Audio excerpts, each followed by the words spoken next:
ఫిరాయింపుల విషయంలో సుప్రీంకోర్టును కాంగ్రెస్ ప్రభుత్వం తప్పుదోవ పట్టిస్తుందని బీఆర్ఎస్ ఎమ్మెల్యే వివేకానంద గౌడ్ అన్నారు. ఆధారాలు లేవని 8 మంది ఎమ్మెల్యేలకు క్లీన్ చిట్ ఇచ్చారని ఘాటు విమర్శలు చేశారు. కడియం కేసులో విచారణకు హాజరయ్యాను అని వివేకానంద తెలిపారు.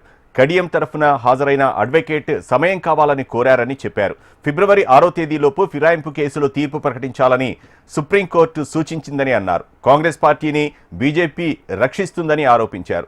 ఫిబ్రవరి 19న మరోసారి కడియం కేసును విచారిస్తామని స్పీకర్ ప్రకటించారని వివేకానంద తెలిపారు. ఇక్కడ కాంగ్రెస్ పార్టీ గోతులు తవ్వుతా ఉన్నది. క్లియర్గా ఒకటి కాదు రెండు కాదు, ఈరోజు ఆధారాలు లేవని చెప్పేసి స్పీకర్ గారు పిటిషన్లు కొట్టేస్తా ఉన్నాడు. ఇప్పటికీ 8 మందికి క్లీన్ చిట్ ఇచ్చినాడు. వారందరూ బీఆర్ఎస్ పార్టీలో ఉన్నారు, కాంగ్రెస్ పార్టీలో లేరు. ఇలాంటి ఆధారాలు లేవంటారు. కాంగ్రెస్ పార్టీ చెందినటువంటి సీనియర్ నాయకుడు జీవన్ రెడ్డి గారే గాంధీ భవన్ సాక్షిగా బీఆర్ఎస్ పార్టీలో గెలిచినటువంటి సంజయ్ ఎందుకు గాంధీ భవన్ కు వచ్చినాడు, వీరికి టికెట్ ఎట్లు ఇస్తారు, గాంధీ భవన్ నుంచి తరిమి కొట్టినటువంటి సందర్భం గుర్తులేదా, కనబడతలేదా స్పీకర్ గారికి అని చెప్పి ప్రశ్నిస్తా ఉన్నా. ఈరోజు బండ్ల కృష్ణమోహన్ రెడ్డి గారు గద్వాల్లో ఓపెన్ గా కాంగ్రెస్ పార్టీ అభ్యర్థుల ప్రచారంలో గెలిపించడానికి ప్రచారంలో పాల్గొంటా ఉన్నాడు. అది కనపడతలేదా అని చెప్పేసి ప్రశ్నిస్తా ఉన్నాను. దానం నాగేందర్ రెడ్డి డైరెక్ట్ అయినా ఎంపీగానే పోటీ చేసినాడు. కళ్యాణ్ శ్రీహరి గారి కూతురు ఎంపీగా కాంగ్రెస్ పార్టీ ఎంపీగా పోటీ చేసే ప్రచారం చేసి బాహడంగా పోస్టర్లు వేసుకుని సోషల్ మీడియాలో కూడా ఆయన సొంతంగా ఉన్నటువంటి హ్యాండిల్లో ప్రచారం చేసుకున్నాడు. ఇంతకంటే ఆధారాలు ఇంకేం కావాలి?